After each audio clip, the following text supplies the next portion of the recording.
You're going to want to build a strong resume. Start by sharpening your pencil.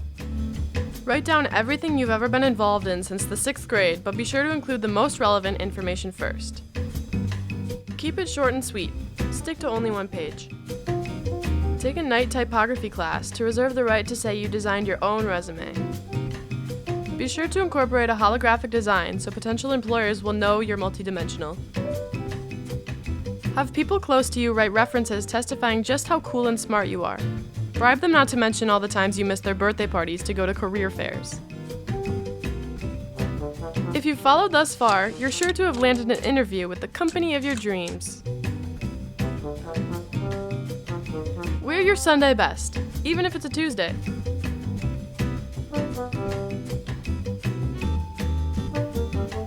Hide the stick and poke tattoo you got in your elementary school bathroom. Sorry, Mom. Make a list of vulgar words you sometimes use. Practice saying them in front of the mirror so you remember not to say them during the interview. Chug 2 full glasses of milk beforehand to soothe those nerves. If lactose intolerant, carefully remove your fart glands to eliminate risk of sabotaging interview with flatulence. Bring grease. You never know when you'll need it. Before the interview, schedule your car to break down in front of the CEO's house so you can share a vulnerable moment with them and exponentially increase chances of getting a good recommendation. Shake hands with potential employer, but resist the urge to smell which soap they use. Pretend you were childhood friends with them to make them feel more comfortable and already acquainted. Refer to yourself only in the 4th person. Test out an iteration of your laugh suitable for the professional setting. Ha ha ha ha ha ha ha. Gift potential employer a cake. Make eye contact, but not too much because you might scare potential employer into thinking you want intercourse. Memorize family tree of potential employer, become aware of the intricate dynamics, and subtly mention that your mom is also named Diane. Don't simply use big words to impress them, spell them out loud too. N-S-A-T-I-O-N.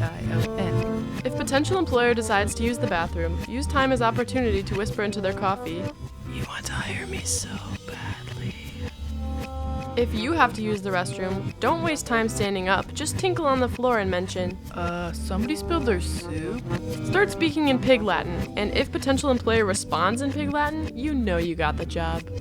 Time for grease. Grease time. Now slick up those hands to deliver a swift handshake that will propel you toward the exit. Say, "My work here is done. It was a pleasure." While awaiting their call, leave them a voicemail saying you didn't care anyway. Don't mention that the only reason you wanted that job in the first place was to make your family proud, secure a socially successful image of yourself, and build your resume for getting another job in 3 years that is slightly closer to what you told yourself 5 years ago that you wanted to do for the rest of your life. Even though you were never really passionate about it at all, you just settled for it because it was the most socially accepted way to get paid regularly, in order to support the family that you don't even have time to spend with because you're always working to pay for vacations that you have to cut short to go back to the office. Realize that what you really want to spend your precious time doing is not conforming yourself to the standards of the modern workplace, but rather to make funny and slightly political in some cases films and animations with your best friend. Be okay with setting aside other work and other projected responsibilities to complete passion projects and embrace the moments you do have to spend time with the people you love. Maybe start your own business. Tell your friends you're sorry for not showing up to their birthday parties. Admit to the interviewer that your mom is not actually named Diane, that her name is Marcia and she's a wonderful woman. Know that one person alone cannot completely dismantle capitalism and its flawed structure, but 1 or 2 people alone can use it to critique the status quo and encourage others to do the same. Have absurd amounts of fun while spreading ideas of hope for the future.